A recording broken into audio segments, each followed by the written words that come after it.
ಬಂದದ್ದು ಕದಂಬಕ್ಕೆ ಅಲ್ವಾ? ಹಿಂದಿನ ಕದಂಬೆಯಲ್ಲಿ ಇಲ್ಲಿ ಈ ಹೊಸ ಕದಂಬೆಯಲ್ಲಿ ಕದಂಬ ಕಾಂತಾರ ಬೆಳಕು ಎಲ್ಲೆಲ್ಲಿಯೂ ಪ್ರಜ್ವಲಿಸುತ್ತಾ ಉಂಟು. ಹಾಗಿದ್ರೆ ಕಾರಣ ಏನು? ನನ್ನ ತರ್ಕ ಸರಿ ಉಂಟು ಅಂತಾಯ್ತು. ಅದಿಮಾಯೆ ದೈಜಗದೊಡತಿ ಇಲ್ಲಿ ನೆಲೆಯಿರುವುದರಿಂದ ಆ ಸೂರ್ಯನ ರಶ್ಮಿ ಈ ಹೊತ್ತಿಗೆ ಧರೆಯನ್ನು ತಲುಪುವುದರಲ್ಲಿ ಯಶಸ್ವಿಯಾಗಿದೆ. ಕೋಟಿ ಸೂರ್ಯ ಪ್ರಕಾಶ ಇಲ್ಲಿ ಕಂಗೊಳಿಸುತ್ತಾ ಉಂಟು. ವಾಯ್, ನಾನು ಬಂದ ಕರ್ತವ್ಯವನ್ನು ಮರೆಯಲಿಕ್ಕಿಲ್ಲಲ್ಲ. ಆದ್ದರಿಂದ ನನಗೆ ತುಂಬಾ ಕಾಲಮಿತಿ ಹಾಕಿಕೊಟ್ಟಿದ್ದಾನೆ. ಆದ್ದರಿಂದ ಈ ಬೆಳಕಿನ ಜಾಡನ್ನು ಅರಸುತ್ತಾ ನಡೆಯುತ್ತೇನಂತೆ.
ನನ್ನ ಮನಸ್ಸು ಹೇಳ್ತಾ ಉಂಟು.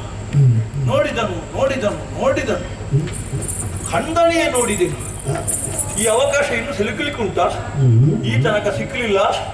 ಇದು ಒಂದೇ ಬಾರಿ ಸಾವಿರ ಸಾವಿರ ವರ್ಷಗಳ ತಪಸ್ಸು ಮಾಡುವಂತಹ ಋಷಿ ಮುನಿಗಳಿಗೂ ಇಂತಹ ವಿಶೇಷ ವ್ಯಕ್ತಿತ್ವದ ದೈವದ ದರ್ಶನ ಅಲಭ್ಯವಾಗಿರುವಂತಹದ್ದು. ಹಾಗಿದ್ರೆ ಈ ತನಕ ಅಧರ್ಮವನ್ನು ಮಾಡಿಯೇ ಹಿಂಸೆಯನ್ನು ಮಾಡಿಯೇ ನಮ್ಮ ಮಾಂಸಾಕ್ಷಿಗಳಿಗೆ ಈಗ ದರ್ಶನ ಕೊಟ್ಟರು ಅಂತ ಆದರೆ, ಹಾಗಿದ್ರೆ ನನ್ನ ಬಗ್ಗೆ ನಾನು ಕೀಳರಿಮೆಯನ್ನು ಹೊಂದಬೇಕಾಗಿಲ್ಲ ಅನ್ನುವಂಥ ಸ್ಪಷ್ಟ. ನೋಡಿದನು ಕಲಿರಕ್ತ ಬೀಜನು. ಕಲಿಯುವುದಕ್ಕೆ ಎಷ್ಟು ಉಂಟು ಅಂತ ಈಗ ಅರ್ಥ ಆಯ್ತು.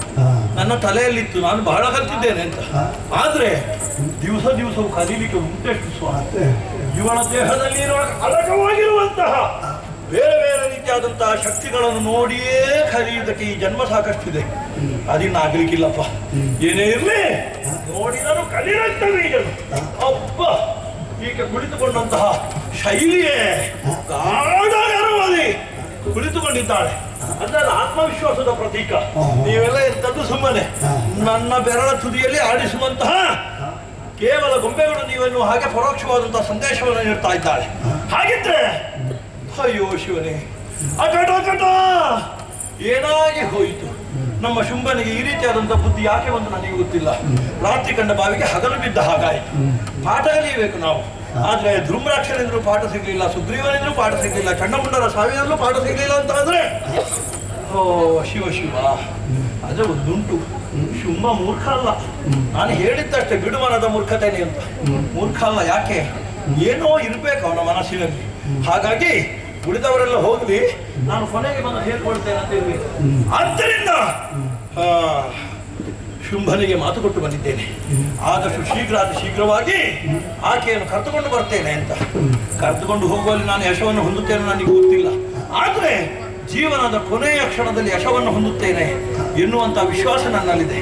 ಆದ್ದರಿಂದ ನನ್ನಷ್ಟಕ್ಕೆ ನಾನು ತರ್ಕಿಸಿಕೊಳ್ಳುವುದಲ್ಲ, ನೋಡುತ್ತಾ ನೋಡುತ್ತಾ ಹಾಗೆ ಅವಳನ್ನು ಮೆಚ್ಚಿಸ್ತೇನಂತೆ.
ತಾಯಿ, ಇದು ಮೊದಲನೇದಾಗಿ ನಿನ್ನ ಪುಣ್ಯಚರಣಗಳಿಗೆ ವಂದಿಸಿಕೊಳ್ತಾ ಇದ್ದಾನೆ.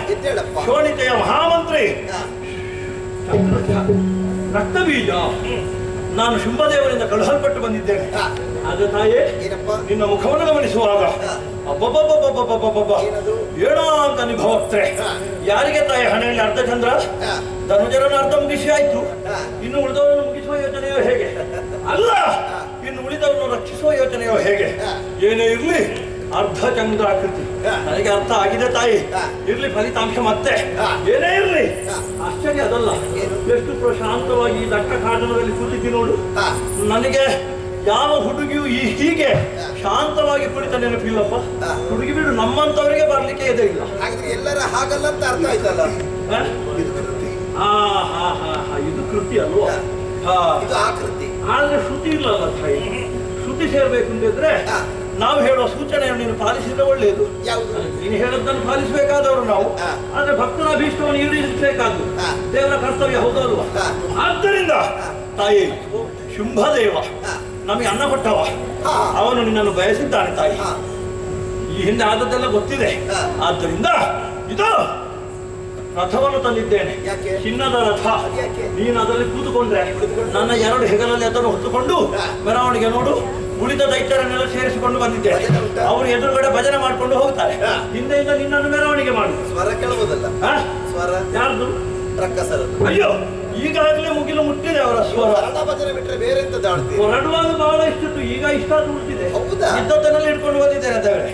ಅಮ್ಮ, ಒಂದು ಶೋಣಿತೆಯನ್ನು ತಂಗುವುದು. ನಮ್ಮ ಅಪ್ಪ ಶುಂಭ, ನೀನು ಅಮ್ಮ ಶುಂಭಪ್ಪ. ಹೌದು, ಈಗ ನೀನಮ್ಮ ದೇವಿ ಅಮ್ಮ. ಶುಂಭಪ್ಪ ದೇವಿ ಅಮ್ಮನಿಗೆ ಒಂದು ವಿಜೃಂಭಣೆಯ ಮದುವೆ. ಎಲ್ಲರೂ ಊಟಕ್ಕೆ ಕಾಯ್ತಾ ಇದ್ದಾರೆ. ಅವರಿಗೆ ಭೂರಿ ಭೋಜನ. ಅದರ ಜೊತೆಗೆ ನಾವು ನಿಮ್ಮ ದಾಂಪತ್ಯ ಸುಖವನ್ನು ನೋಡಿ ನಮಗೆ ಒಂದು ಆ ಕರುಣೆಯನ್ನು ತೋರಿ ನಮ್ಮನ್ನು ಉತ್ತರಿಸಬೇಕು ಅಂತ ಬೇಡಿಕೆ. ರಕ್ತಬೀಜ ಪಡೆದ ವೆಚ್ಚರ ವಿರುದ್ಧ ನೋಡಿ ದುರಕ್ಕಾಗಿ ಬರಬೇಕಿತ್ತು. ಅದರ ಬದಲು ಅಪರಾಧ ನಿಮ್ಮನ್ನೆಲ್ಲ ಕಳುಹಿಸಿಕೊಟ್ಟ.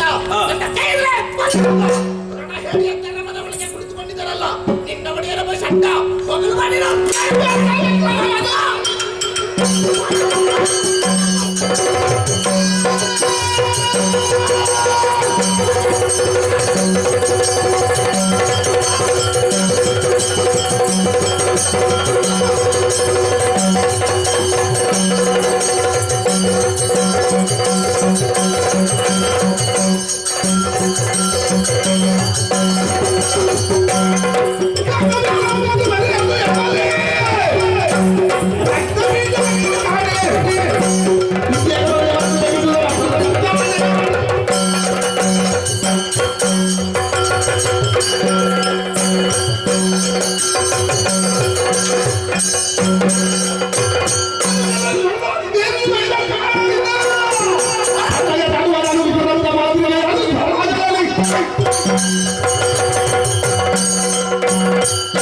ಹೋರಾಟ ಮಾಡುವುದಕ್ಕಾಗಿ ನನ್ನ ಶರೀರವನ್ನೇ ಅರಗಿಸಿ ರಾಮಹಿ ವರಹಿ ವೈಷ್ಣವಿ ಇಂದ್ರಾಣಿ ಚಾಮುಂಡಿ ಮಹೇಶ್ ಹೊಟ್ಟ ಸಪ್ತ ಮಾತುಕೆಯನ್ನ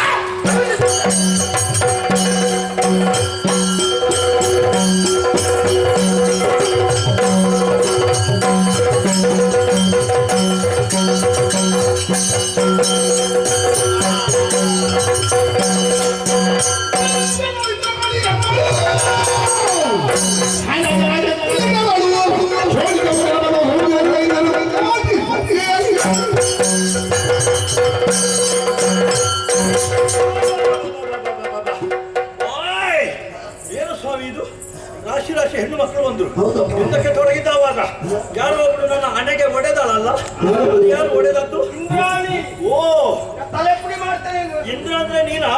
ಏ ಇಂದ್ರಾಣಿ, ಬಟ್ಟಾಣಿ, ಚಿಟ್ಟಾಣಿ, ಟಕ್ಕಾಣಿ, ಲಟ್ಟಾಣಿ, ಏ ಕುದುರೆ ಚದುರೆ ತಾನೆ, ನಿನಗೆ ಗೊತ್ತಿಲ್ಲ ನನ್ನ ವಿಷಯ.